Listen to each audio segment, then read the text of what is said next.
Hey everybody, and welcome to I Got This with LEX and MGP. I am Lex and I've been a personal trainer over the last 5 years. Martha has been my client for 3 years, and over that time she has lost over 50 pounds and changed her entire perspective on life. Join us each week as we dive into health, mindset, and everything in between. Hey everybody, and welcome back to I Got This. Lex here, and today we are going to touch on alcohol. This is definitely a more polarizing topic, and I'm definitely a little bit more biased. I hate to say that, I am, and I have a very specific viewpoint on it. But one question we get a lot, what's the question, Martha, that we get? How are you able to balance drinking and your fitness journey? Right. Mm-hmm. Okay. And that's a hard topic for sure. Oh, yeah. And balance, I don't even know if balance is the correct word for it anymore. Because it's not. Is there balance involved? I guess there is. To a point. I guess I'm not drinking like I used to. Yeah, so let's So talk it's not about the same. Prior to your starting your fitness journey, what did you do drink-wise? Like, what were your habits? And it was a habit, really, for me. Yeah. I mean, it wasn't there. I don't consider myself having a problem with alcohol because, right. Obviously I can stop and start at any time. But, there was a lot of socializing that included drinking. It wasn't uncommon to have drinks on a Friday night after work, maybe with some friends, or even just my husband and I having cocktails at home. Yeah. It wasn't uncommon to go out to dinner on Saturday and maybe we had, a bottle of wine with dinner. Yeah. So that was pretty commonplace. Friday and Saturday probably almost always included alcohol at some point. Exactly. Don't really drink during the week. I get up early for work, so I know a lot of people like to have a glass of wine after work. That wasn't really something that was in my routine, but definitely Friday and Saturday. Right. Yeah. And throughout the week is common though as well. Like throughout the week you'll get home from a really hard day, a stressful day, and a lot of people's go-to is I just need a little glass of wine. It doesn't have to be a whole bottle, but a glass of wine or a nightcap. Those are very common practices because it's the thing that makes you feel slightly desensitized, slightly happier. And I respect that. I respect that we all need a way to release stress. And I respect that that's the thing that you may go to that just makes you feel good. And it may not be a toxic habit. And this isn't about alcoholism by any means. And if you do feel that's something you need more help with, we highly recommend you see a therapist or somebody that can or a health professional that can help you deeper with that. Absolutely. But this is more just how you handle it. And now what are your practices now? So that was probably the hardest thing to switch because for me alcohol was social. Yes. I was not the person that used alcohol to de-stress or relax. Right. Yeah. So for me it was tied with social, and that became difficult to go out. Let's go out for what does everyone say? Oh, let's go out for drinks. Let's go out for drinks. Let's grab a drink. Let's grab a drink after work. Let's grab a drink. Yeah. Let's and go. I'm You want to grab a few cocktails or something like that? It's a girls thing. Yeah. Girls, you want to go get cocktails together? Yeah. It's martini night at whatever bar by us or whatever. Yeah. Or margarita night. People have taco night, or they come over to our house and have a glass of wine. Or it is the thing that brings people together. For sure. 100%. So that was hard to switch. And that's cultural. That's not something that's going to change probably ever. I have accepted that that's our society, and that's not going to change. Absolutely. So that was the habit in the past, and so I realized, well, in the beginning, I guess when I first started making a lot of changes, I had to go with nutrition and working out first. Right. I didn't really change my drinking habits in the beginning as much. Then I slowly started drinking less just because I knew I was getting up the next morning to work out or was, had things to do. And I didn't really realize how groggy I was on Saturday morning or Sunday morning from the night before. And I'm not talking I was out getting hammered every weekend. It was just maybe, a couple 2 drinks. Yeah, right. Or I mean, that's the thing too, when you're not tracking your alcohol at first, many of my clients, they'll say I have a glass or wine or 2, which I mean, trust me, I've been there as well. Yeah. I'm I don't really drink that much or whatever. And you don't realize actually how much you're drinking. Just when I have you track your food in general, you don't really realize how much you're eating. But it's the same thing. You may have, and I'm not undermining and saying that you were really drinking more. But I would guess. Oh, probably. You were probably drinking closer to 4 or 5 drinks. That's a fair statement because, they say a serving of wine is 5 ounces? Yeah. I'm sure we were pouring more than 5. Yes. probably like, you know, people fill it up the glass. Yeah, I mean, you always hear that joke. I just had one, officer. Yes. And it's like a whole bottle. Yes, literally. And you're like, I swear, it was only one. And that's even when I'm sitting down with clients. I hate to say this, but when they tell me they have one, in my mind, like, okay, 3. Yeah. Like, that's how I think. I'm like, so you have 3. Yeah. Well, yeah, and that you're right. That's just like even tracking food. Yeah. You think you had 5 ounces of something and you really had 8 or whatever. Right. And that's also because society makes you like, while you're growing up, you're handed a glass of wine and it is halfway full. Right. Or you're handed a cup in a red Solo cup. And it is not one shot, it's 2 or 3 or 4. Right. Well, that's the song. Yes. What song is it? The red Solo cup, you fill me up. Solo cup, yeah, exactly. You fill me up. Let's have a party. That's okay, see, there we go. Exactly. So, like, society has taught us, and our experience has taught us that one drink is 1 cup, and that's definitely not the case. So, yeah, so that is fair.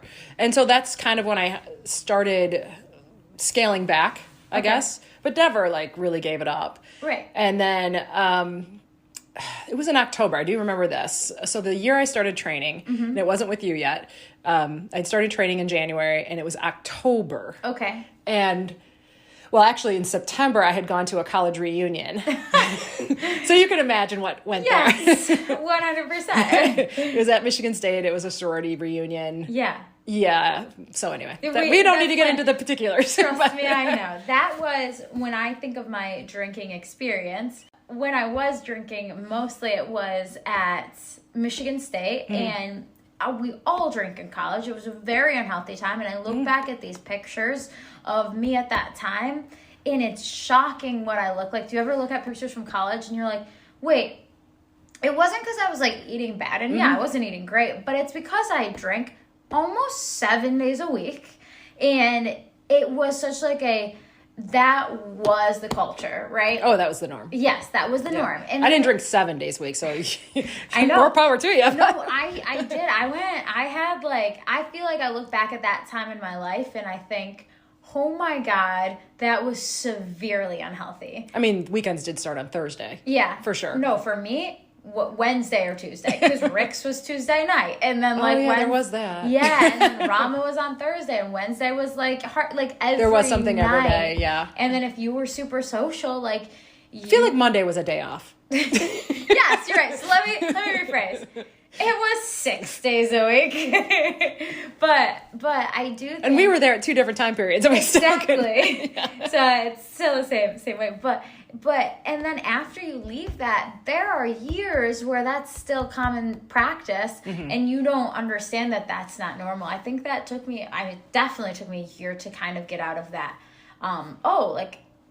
People aren't drinking like this. When you get your first real job. Yeah. Yes. Oh yeah. Right. I lost 10 pounds the second I started my real world job. Exactly. Because I think I wasn't going out all the time. It was alcohol, really. Yeah, and then the food you eat with it. Exactly. It all goes hand in hand. But going back to what you were saying, so yeah. So it was not, I did not feel great the next day. And I admitted to my trainer what had happened, and she admitted. I confessed. I committed a crime. She knew. Yeah, I mean, she was a sorority girl too, so she got it. It's not even sororities; it's anybody, though. Yeah, you know, it's like it's any part of the college experience. For sure. I knew a lot of people not in sororities that partied way harder than I did. But anyways, keep going. Yeah, but I was a full-on adult by this point. But anyway. True, yes. So I had said something to her, and she's like, well, I'm thinking I really want to challenge all my clients to do a month of no alcohol. Okay. And I'm like, she caught me on a day where I was like, yeah, I don't want to drink again. Oh, good. And you were like, yeah. Yeah, I'm in. Totally in. Yeah. So it was Sobertober. I still remember that. Sobertober. There we go. That's why I know it was October. Yeah. Yeah, so we did it for a month. My husband did it. Some friends of ours did it that were also training with her. And so, and it was, honestly, it wasn't even that big of a deal. Not bad. When you realize you're like, oh, I can do this. Well, most of the friends that I would go out drinking with were doing it too. So that made it a little bit easy. And it's only 30 days. So and it was only 30 days. Do it for 30 days. Yeah. So then we got into training a few, months later after that. Mm-hmm. And it became a little bit more, because then holidays hit, and I'm sure kind of cycled back up. But what transition did I challenge you to? to really cut back. I mean, to be honest, yeah. Yeah, in all realms. Mm-hmm. Yeah. And how did that affect you? So it's been good. I mean, honestly, I find it more mentally challenging than anything, especially when I'm in a big group and everyone's drinking and I'm not. To think that peer pressure is something like teenagers go through. Yeah. Guess what? We all go through it. So do adults. I was I went on a bachelorette party recently, and so personally, I get sick. Like, that's why I'm so biased. Like, I get sick if I have more than 1 to 2, and especially any liquor. Like, I am vomiting. I've gone to, do you want to know how many times I've gone to urgent care because I have had alcohol poisoning? Well, more than once is one too many. 3 times. So I think I'm more biased. I hope that was college. No. Oh. They were all on trips. And it wasn't because I was had 7 or 8 drinks. It was because I had poison, and that's how I think of alcohol. It's like poison. So I had liquor. That's why. And I think so now that's also my common practice as well, is to I can have wine and I can have beer, and I can only have 2, but after that I will be not okay the next day.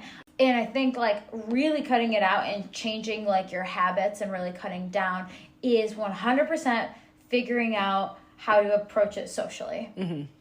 And that's not easy. No, it's not easy. Yeah. Yeah. I mean, the first time I ever went for a long period of time, obviously without drinking, I was pregnant with my first child. Right, exactly. I mean, because you have to. Yeah. I guess is that an easier excuse, though? But it was very easy. Yeah, yes. people are oh, you literally Can I get you a drink? Nope, I'm expecting. Yes. Oh, good for you, I'm Mom. So sorry. Yeah. So happy for, so sorry for offering, but so excited for you, right? Yeah, so that's, that's the first time you kind of, honestly, probably the first time I really went through it, because I was in my mid-20s when I was pregnant. Yeah. So, coming off of college and, that early 20s.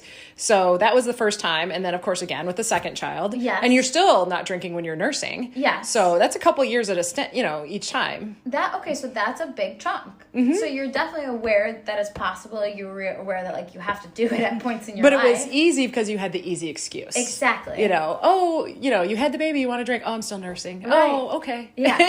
And I know you can pump and dump and all that, but it's just sometimes not worth it. Wait, can you please explain? What is that? Pump the breast milk and dump it. It's not give it to the baby. If you do go out drinking or do go to an occasion, you can dump it. There's a certain window of time that you just have to dispose of the milk. I did not know that. Because whatever you ingest, the baby will get. That makes sense. Yeah, so you have to stay away from certain, spicy food even. Okay. Would cause my children to not feel good. Wow. Okay. All setting in now. Anyways. I'm do I want children? Anyways, keep going. So I've gone through a couple stints with that, right. Obviously with the 2 kids and nursing and everything. But, then back, the habits just come right on back once, you get out of that. Yeah. And that's where they had, and obviously that's what I had done. So, and it was very social. It was something my husband enjoyed doing as well, and we were out with friends, and everyone has kind of like-minded, and it was never an abusive situation with alcohol. It was just a social situation. Exactly. And okay, so I don't want to make you feel, so when I kind of recommended that you start cutting down more so, I mean, I definitely have challenged you to many dry months. Oh yeah, for sure. How many would you guess? At least 5 or 6. Yeah. In the 3 years we've been together, at minimum, probably 5 more or than 6. that. Probably more than that. Yeah. But it's at least a few times a year. Yeah, where I'm okay, this month, no alcohol, right? Yep. I saw way too much last month, Martha, you're done. Yeah, you're taking a break. Yes, exactly. Oh, and ladies and gentlemen, let me just tell you, if she could smell it on me on a Sunday morning, there's going to be some burpees involved. I was I'll make you throw up today. That's she just said that. I will get a bucket. I'm I'm not going to throw up. I'll grab the bucket. Let me make a point. I really think she's disappointed that I not thrown up.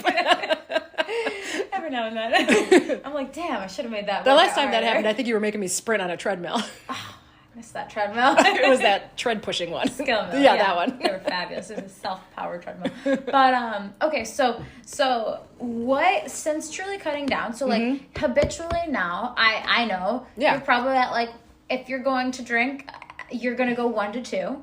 Yeah. Which is healthy. And even at 2, you've come in and been whoa, I feel that. Yeah, for sure. Right? Because that's the other thing. When you cut down on alcohol, hangovers get worse. Your tolerance gets worse. Oh, I have no tolerance anymore. Exactly. Well, I'm smaller. Yes.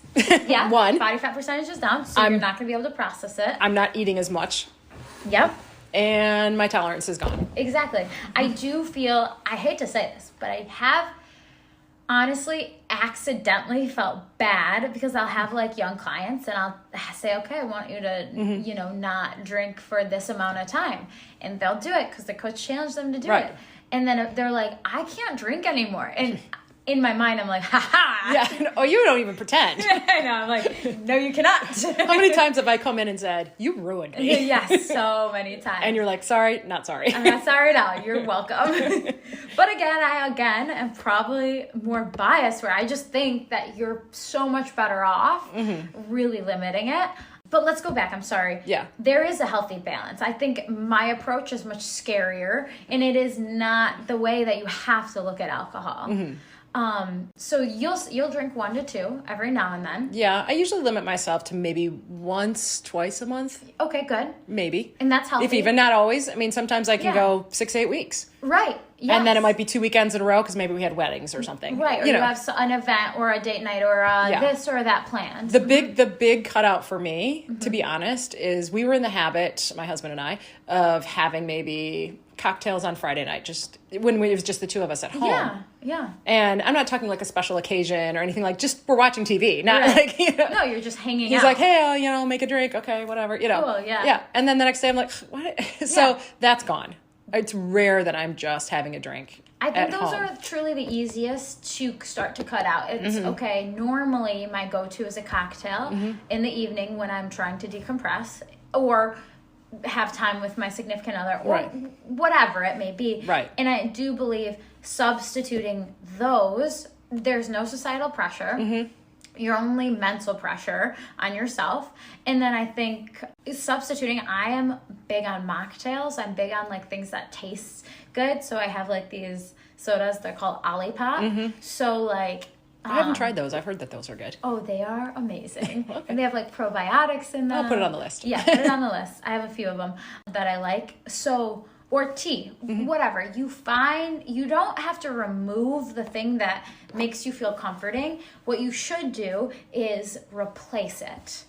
Replace it with something that's like, ooh, this is my fun drink. Yeah. I mean, and I've tried that at times, but there are times like my husband's having a glass of wine that I know I really like, but I'm like, oh, I'm not going to drink tonight. I already told myself I wasn't going to drink. Oh, I'll pour some fizzy water. Oh, yay. Right. So that's where we're opposite. Yeah. I will get excited. I'm like, yes, taste this new Olipop flavor or whatever, or taste this new mocktail I found, or I also go for kombucha, and I love it. I'm like, this is my special drink. So I think, but a lot of people can relate. That is clearly not what I really want. So I'm not going to pretend. It's like and I'm not a big cake eater, but if someone's like, I have this wonderful cake, or you can eat this, piece of green pepper. You're like, yum, thanks. I mean, I like green pepper, but oh, thanks. It's not the same. Do you remember that one? Yeah. Thanks, an avocado. So there is that. I've tried that. We did actually go to a social event not that long ago, and everyone had their, a lot of, I think, White Claw type drinks or that, whatever. So I took my own koozie and I had my own sparkling water drinks in it, and so I felt like I was still a part of it. I wasn't sitting there with a glass of water. I think that is important, and so that helped. And no one really, I don't think, cared what I was doing. I mean, people don't really care what you're doing as much as you think. Oh, this is a funny story. I gotta tell you. Okay. I had people over to my house last Saturday for a little event. They were all drinking. I actually got a lot of alcohol for them. I really wanted to feel good the next day. You had to train me the next day. Exactly, I did. I had to get up and train. I had this other sparkling drink. It was like a coconut fizzy drink, and it was in a really cool can. And everybody had been asking me if they could try it. They're like, "Oh, Alexis, can I try that?" I was like, "Yeah, you could try this. You kidding me?" And then the whole night goes, and I passed it around. Hashtag super COVID friendly, but and at the end, they're like, somebody finally says after the fifth person, they're like, this is a really good hard seltzer. It doesn't even taste like it has alcohol. Yes. And I look at them, I was like, oh, yeah, no, it has no alcohol in it. They're like, oh, that's... It's a soft seltzer. They're like, oh, that's why it's so good. So I thought that was funny. I was like, oh, they thought I've been drinking all night. They just didn't know what my drink was. Because they have cans with like all these crazy labels now. Oh, yeah. Exactly. And I think that's the same thing like I was talking about at the party I was at. Yeah, that's so funny. So, but there is still pressure. It doesn't go away. I'm in my 50s. I know. And people are like, oh, are you going to drink tonight? Like, that's what I get from either my friends or even my husband sometimes. Are you drinking tonight? Are you not drinking tonight? I'm like, I don't know. I haven't decided yet. Why do you care so much? I get a lot of that as well. Like, oh... It's always like more negative or sassy comments. And I don't know why. It's like, are you trying to make yourself feel better? Or do you like, it's like, oh, is she going to have fun tonight? Or it's like, this is not going to be a thing that makes me have fun. Yeah. I mean, my true friends honestly know why I don't drink as much anymore. Right. And they don't give me any flack about it. Yeah. I think it just depends on the circle and the group and the friends. For sure. But those are hard to handle. And I think coming up with like comments or things to say is super important because people do want to shove drinks in your hand. Pressure to drink is, I don't understand why, but... I think, honestly, and I've thought about it, when I'm not drinking and they are, I think they feel bad. Yeah. So they want me to drink so then they don't have to feel bad that they're drinking. Exactly. And I don't care if you're drinking or not. You're a grown-up. You can do whatever you want to do. I don't care. Yeah. Like, it's your choice. Right. It doesn't make me feel healthier or like, oh, look at me. I'm not drinking. Yeah, I'm so healthy. Right. And I think that's what they think. About. I think that is what they think. I think you're right. Because I get that at work even. I don't want to feel bad about how I feel the next day or whatever. Yeah. Exactly. That's totally probably correct. I also think it's the aspect of having fun. People want to make sure you're like having a good time. Like I want to throw a good party or whatever, so I want to make sure everybody takes shots and drinks so that they're having a great time. Like, if I'm at a party, usually it's the host that's like, are you sure I can't get you something? We have a full liquor bar, over here or whatever. Yeah. And I'm like, no, I'm good right now. Thank you. I'm going to drink some water first. I need to hydrate. Like sometimes I almost deflect, like I'm going to get a drink in a little bit. And that's a good way to say it. Too. I don't really say that because I'm not lying, but I'm like, I'm going to drink this water first and then I'll think about it. Yes. Or whatever. Yeah. Be like, oh, not yet. Or I'm going to have something a little bit or something. Whatever. Which is a fine thing to say. Or I'm just not ready to drink yet, but I'm going to drink my water and, we'll see. Exactly. I kind of just deflect a lot of times if I feel like it's, I don't want to make a big deal out of it. I like that approach very much so. Very much so. So how do you feel like, I think we're going to be doing a part 2 to this. Yeah, I think so. Which I'm excited because we need to talk about probably the ramifications of weight loss and the fitness journey with it for sure. And then possibly how to talk about deflecting and not succumbing if you feel like it's going to help you. Yeah. But before we close up real quick, truly, how do you feel like changing your habits in regards to this has changed your mindset and your health? I mean, this one's been a struggle. I mean, we've talked about it many times over the last 3 years. And it was harder in the beginning, for sure. It got easier for a little while. It got tough again, I think, during COVID and being shut down and everyone was doing, social nights on Zoom and with their cocktails and everything. And so that got a little bit trickier in there. COVID shutdown was hard because you're like, I literally can't leave my house. Yeah. I can't even barely go for a walk. I guess I'll just drink. Well, right? Or bake. I fell into it too. Or what? Bake. Or bake. Yeah. Everyone was baking and drinking. It was the focaccia bread everybody was baking. The Amish, what was it? The friend bread? Or sourdough? And then there was like the cheese thing. It was like that giant pot of like cheese and noodles. Exactly. It's like there's nothing else to do, so I guess I'll just bake. Yeah. But I mean, I was actually still working during that, so I had to be sober to teach. Yeah. But so there was that. I mean, and we did go outside and walk. We have picture proof, you know that. I do. But keep going. Anyway, but so I think it was hard then, and then we kind of got back because you and I didn't even see each other in person during that time. No. So it was. I think the accountability kind of came back when you're like, okay, well, we're back. Yes. Yeah. And it's time to get your act together again. Mm-hmm. So we got into that, and I think you challenged me to do a couple dry months during that time. And how did it affect your mindset? I think it helped, but it was hard because every time I tried to talk other people into it. Convincing. I think it helped. Why do you make these choices? I guess truly did it help or did it? Or you're like, I guess I could drink every weekend and I'd be the same. And I feel better when I don't drink. Okay, 100%. Yes. Do I feel better? Yes, I do. Okay. Do I always see huge changes on the scale or anything? No. Right. I mean, to be honest, yeah. No.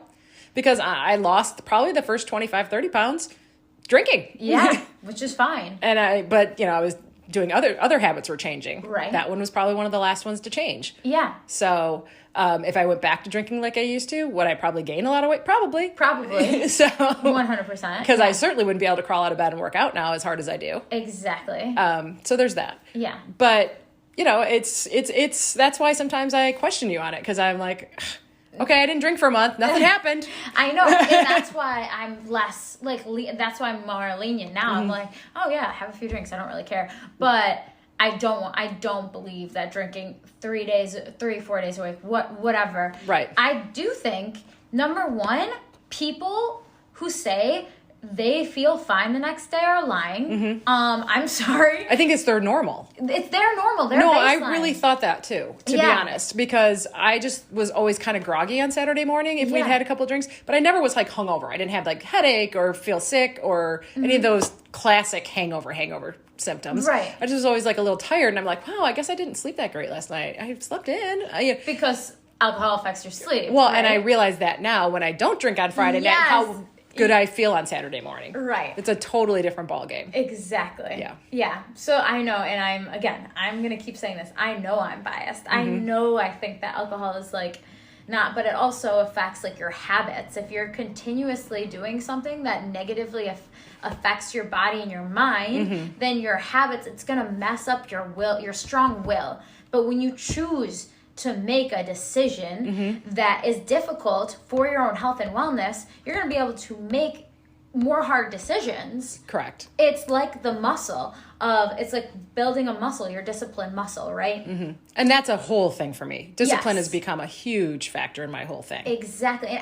But that is for every single person. So if you're going to be like, oh, sure, just a drink, or sure, just another, that doesn't just affect you the next day. That affects your muscle of what I can do in terms of my health and wellness and fitness, and how much I can say no to or say yes to. I think it's much bigger than just weight, and much bigger. I think it affects your mental so much more than we know. But on that note, we are going to pick this up next week. Yes. In between now and then, guys, please message us your thoughts on this, your questions. I want to hear, Martha wants to hear, we would like to hear what you guys have learned, thought, or any questions you have about alcohol. So Definitely part 2 coming up in a week. all right, see you guys soon. I got this. Thanks for joining us. If you enjoyed what you heard, please go to wherever you listen to podcasts and give us a 5-star rating. Also, follow us on Instagram, Twitter, YouTube, and Facebook at I Got This Pod. See you next week. And remember, I got this.